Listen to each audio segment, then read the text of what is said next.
The Street Files. A complete mystery short story. Every Wednesday. File 42. Love for Hire. The Light Bar in Shoreditch is full of dozens of people catching up inside the place, whilst outside the rumble of traffic provides a steady backdrop to evening life in London. Poppy Street is with friends that she has known since school, but she hasn't seen them for a year, since going to university to be a law student. One of her friends, Nicholas Walsh, is sitting next to Poppy, and the boy's attention is diverted to his phone for a moment. After he reads the words on the phone, Nicholas looks worried. "What is it?" says Poppy, in the hubbub of chatter around them. "You know Grace Martin? A year above us?" "Yes, of course." "Her sister's died. She was 25. "What happened?"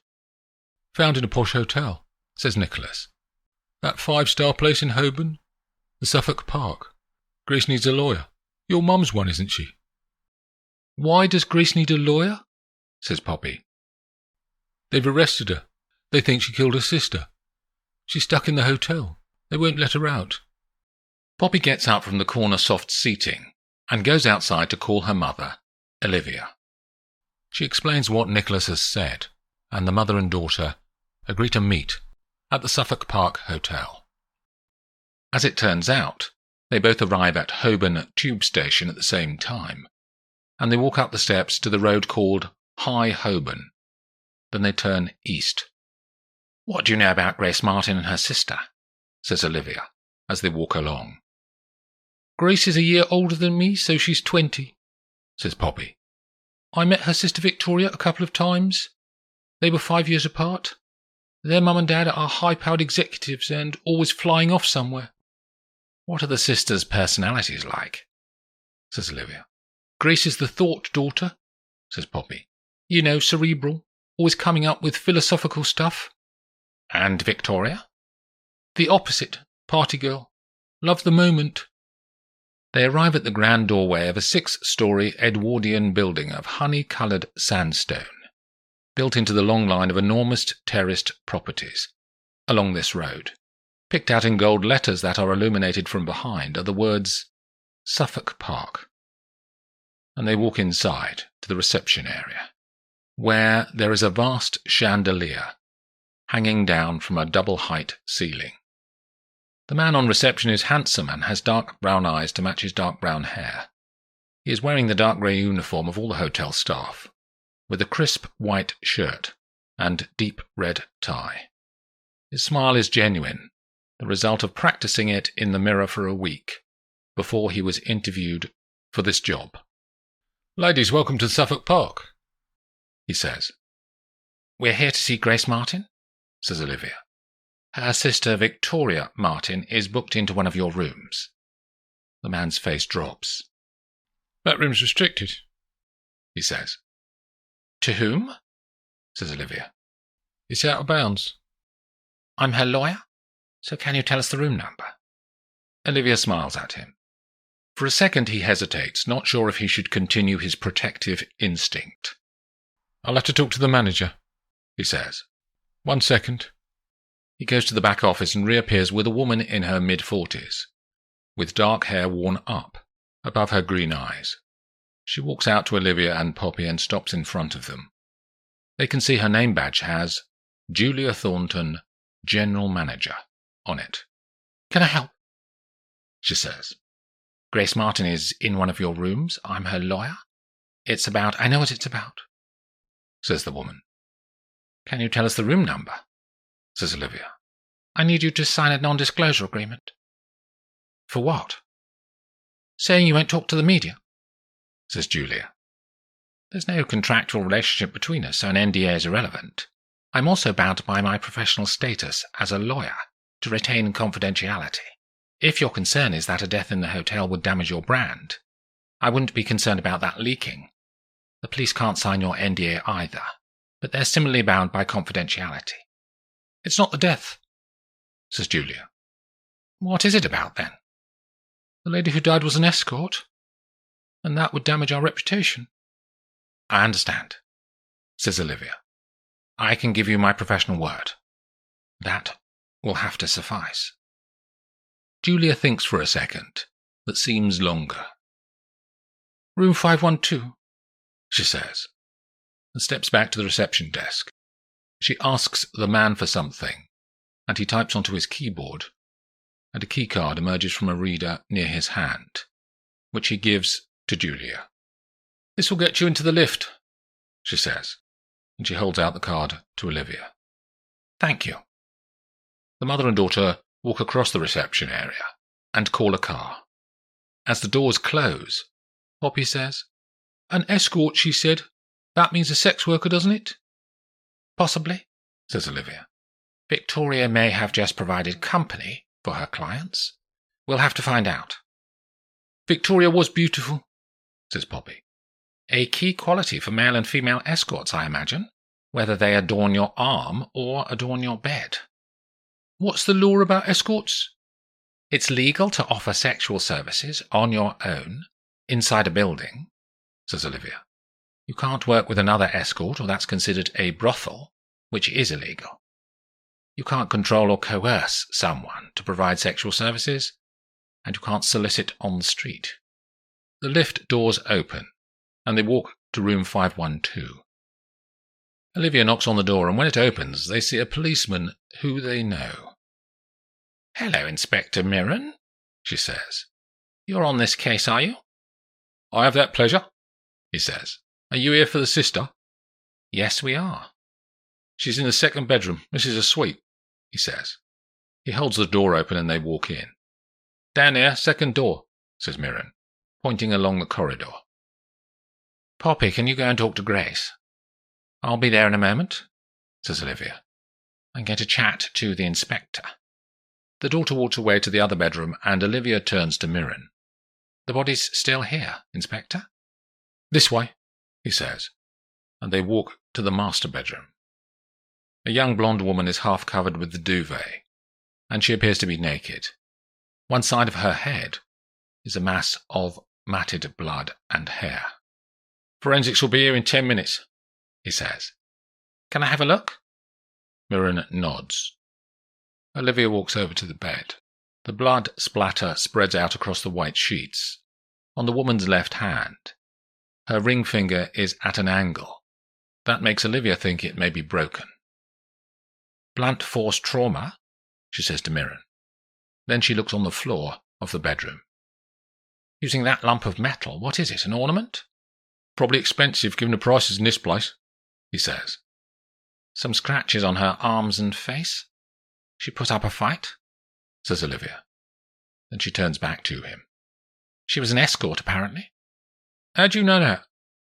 The hotel manager, they want to protect their brand and stop anything leaking to the media. I told her we wouldn't talk to the media anyway. Olivia looks around the room. What's your evidence to arrest the sister? She says. She was here with blood on her hands, literally. Who found the body? The sister. So your case is that Grace hit her sister? Then waited to be found? Says Olivia. She was running off. Room service came up with champagne that had been ordered for the room. They knocked on the door, the sister opens it, runs off, shouting something or other. The room service girl went in and found a body. And she phoned reception and they stopped Grace from leaving? Exactly. Where's the client? Says Olivia. What client? She's an escort. Her business depends on clients for her income. No one's seen a client, he says.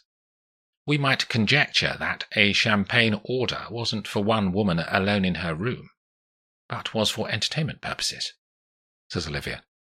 She got a handbag? In a wardrobe, he says. Phone's got a code on it. Forensics can break into it. There's a knock on the door. Mirren opens it and lets in 2 forensics officers. Let me know what they find, says Olivia to him, and she walks to the second bedroom. The girls are sitting on the bed in the room. Grace has auburn hair and tearful blue eyes. There's a chair under the desk on the far wall, and Olivia drags it over in front of the girls and sits down. "We've been chatting," says Poppy to her mother. "Shall I tell Mum the essence of it?" Grace nods to her. "One question before you start, Poppy," says Olivia. And she turns to Grace. "Is it the case that your sister was an escort?" "Yes." Her voice is quiet. "And you've known that for as long as it has been her source of income?" "Yes." "And how long is that?" 2 years. "Okay, thank you," says Olivia. "Sorry, Poppy, off you go." "Victoria called Grace at about 7:30 this evening, and she said she wasn't feeling well, and could Grace come over to this hotel where she was staying," begins the daughter. "When she arrived, Victoria was anxious and pacing the room, and Grace helped her calm down. She had a client arriving at 9, and Grace left the room before that. Victoria said the guy was only going to be an hour, so Grace went to the bar to wait. It's at the back of the hotel on the ground floor." "Do you know the name of the client?" says Olivia. And Grace shakes her head. "Victoria hadn't called her by 10:30, so Grace went back up, and she found her sister in the bed like she is now. Room service knocked on the door, and Grace opened it, then ran off in a panic. But the security men had been called, and they stopped her and held her in a little room downstairs until Inspector Mirren got here." "Was it usual for Victoria to be anxious?" says Olivia. "No, she's the outgoing one of us, 2 of us. She always loved parties. I didn't." "Did she say why she was feeling anxious tonight?" "Not in so many words," says Grace. "Tell us what you mean." "It was men."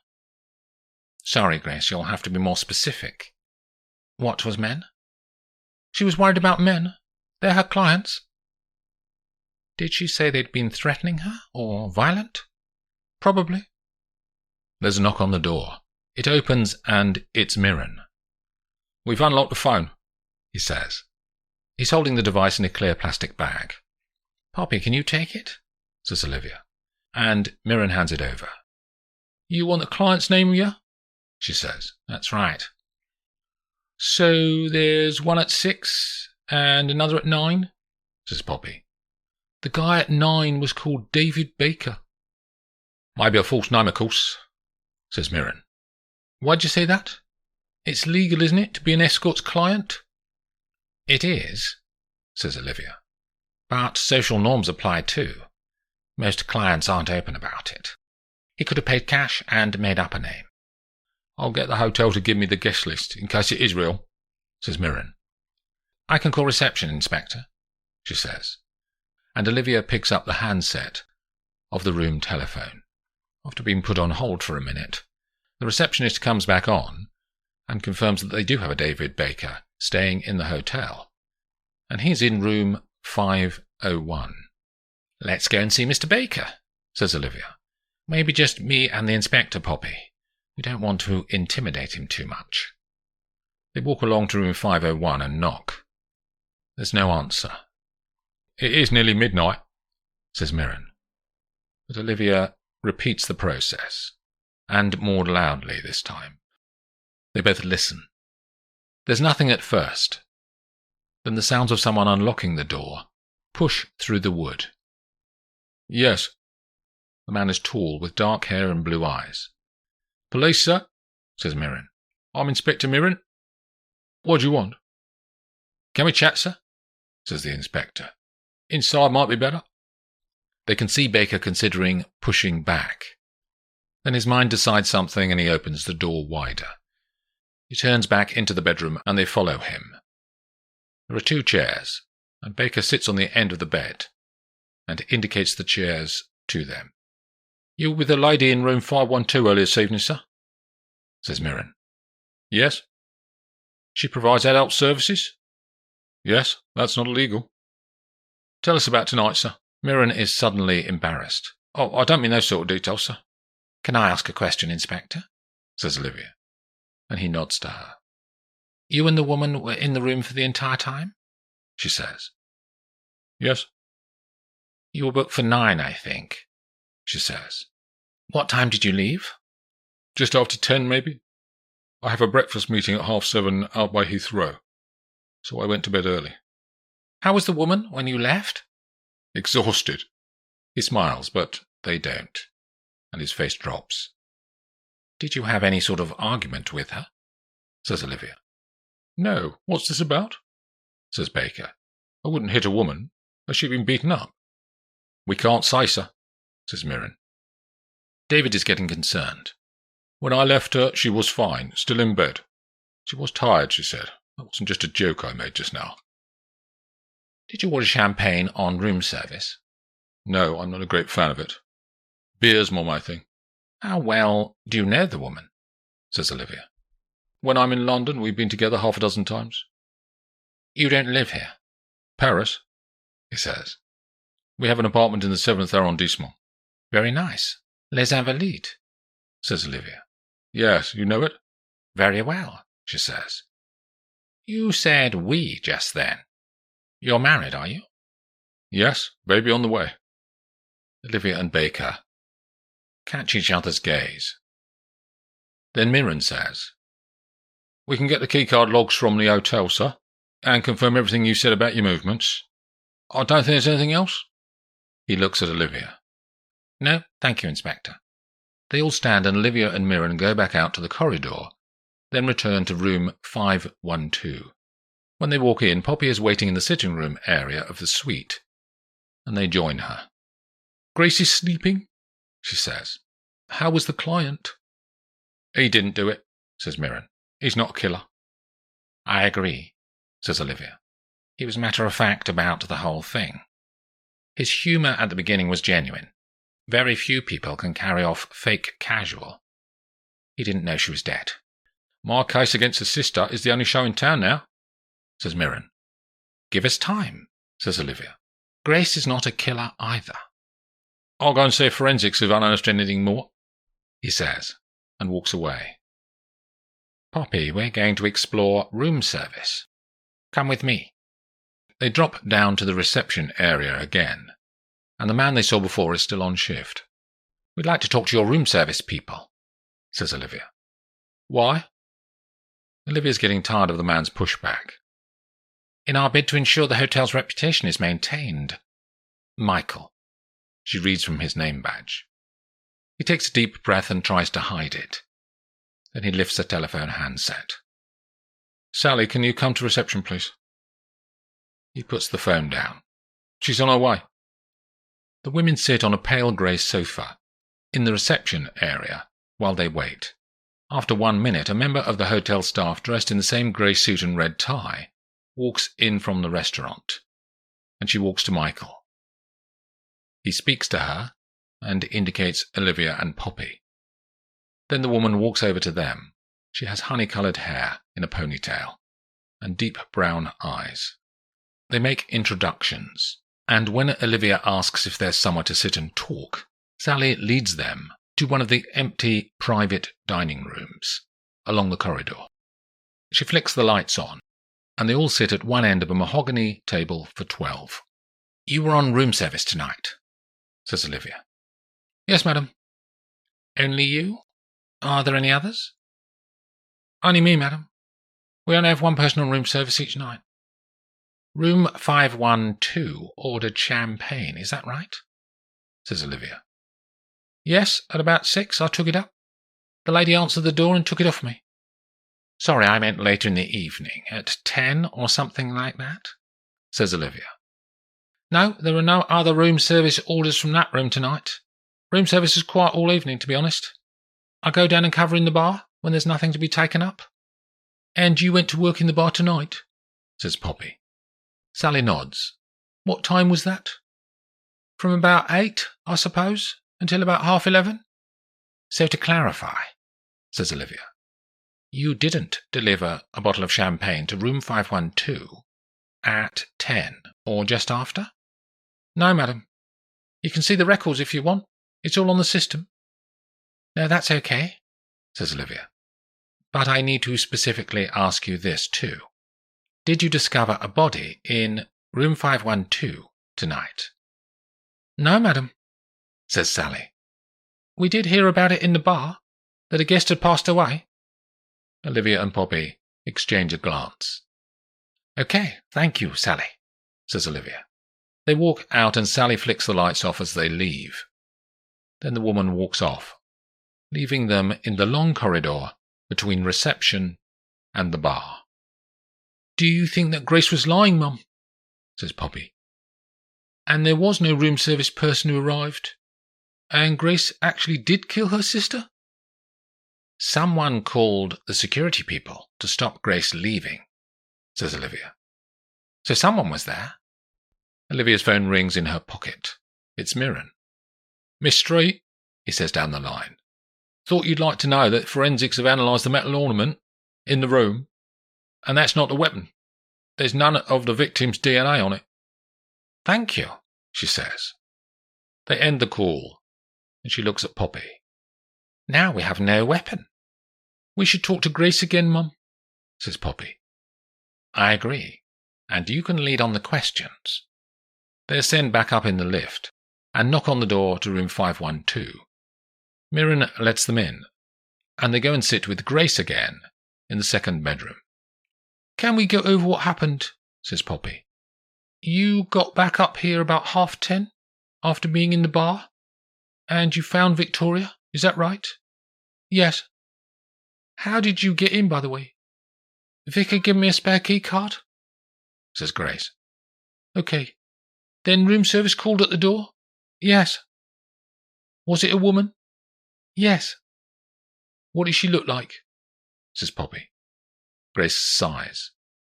30s, black hair, average height, about 6 months pregnant."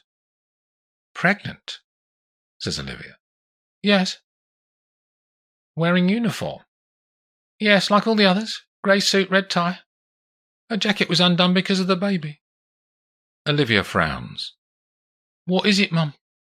says Poppy. "Come with me, Poppy." They walk back out and down to reception. "Michael, us again. Has the hotel got CCTV?" "Only in the public rooms, madam. Not the bedrooms." "And the upstairs corridors?" "Yes." "We need to see them, Michael. I can get the police inspector if you need." He seems to have given up his fight, and he raises his hand to a doorman standing just inside the front door. "Stan, can you show these ladies the CCTV room, please?" Stan takes them to a small square room that is through a door on the left-hand side of the reception area. Olivia explains that they need to see the 5th floor corridor between 10 and 10:30 tonight, and Stan finds the tape, then hits play. They watch as various guests come and go from their rooms. At 10:05, the client, David Baker, appears from one door, and he makes his way along to another room and goes inside. "That's Mr. Baker coming out of 512, says Olivia, as they watch. 3 minutes later, a uniformed and pregnant woman with black hair appears from the stairwell, carrying a bottle of champagne. She knocks on room 512 and the door opens, and the pregnant woman goes inside. They all keep watching the screens. "She's still in there," says Poppy, looking at the time code. "That's 10 minutes. Another 5 minutes later, Grace comes out of the lift and walks to room 512. She has a key card, and she goes inside. Another 1 minute later, and the door reopens. The pregnant woman steps out with her champagne. But instead of walking away, she knocks on the door to 512 that she's just closed. Grace opens it and runs out in a panic, then along the corridor to the lift. The pregnant woman walks back the other way to the stairwell. "Can we have a screenshot of that woman?" says Olivia to Stan, and he fiddles about with the mouse until a print chugs out from an old printer near the wall. They thank him and go back to the lift. "Grace wasn't lying," says Poppy. "But who's this pregnant woman?" Olivia phones Mirren, and as the lift doors open, he is standing waiting for them on the 5th floor. "Come with me," says Olivia, and they all walk to room 501. Olivia knocks on the door, and David Baker opens the door looking sleepy. "Mr. Baker, could we chat again?" Baker blinks as he tries to wake up more, and turns around and goes inside, and they follow him. "Is this your wife, Mr. Baker?" Olivia shows him the screenshot from the CCTV. Baker squints at the printout. "Yes, that looks like her." "Is she in Paris?" "Yep, I think I said to you before, we live there." "This image is from tonight, in this hotel," says Olivia. "That can't be right. When did you last talk to her, sir?" "This morning, when I left Paris." "Can you trace a cell phone?" says Olivia to Mirren, and he nods. "Could you tell us your wife's phone number, Mr. Baker?" Baker dictates the digits, and Mirren calls his technical team, who run a call log for the number while they wait. "A call was made on that number from a hotel down the road an hour ago. Call in Paris," he says, and reads the destination phone number from a note he's made on his pad. "That's her mother's number," says Baker. Mirren gets an all-cars police message out to attend at the other hotel and arranges for a car to take him, Olivia and Poppy to that hotel as well. The Royal Deer Hotel is on Bedford Avenue in Bloomsbury. When their police car arrives, they all get out, and they're directed to the manager's office on the first floor, where two police officers are with a black-haired and pregnant woman. Mirren indicates to Olivia that she can lead. "Madame Baker," she begins, "we have CCTV evidence that you were in the Suffolk Park Hotel early this evening. Can you confirm that?" "No, I've been here all evening." "The evidence is clear, madame, I'm afraid. You found out that your husband was in the company of an escort, and you took revenge, am I correct?" The woman stays silent. "How did you find out?" She remains wordless, but Poppy has been looking at the items in the room. "Mum, in the suitcase?" She indicates an open suitcase on a stand by the bed, and Poppy walks over to it. "It's a grey hotel uniform, and a shirt and tie." "Don't touch it, Poppy," says Mirren.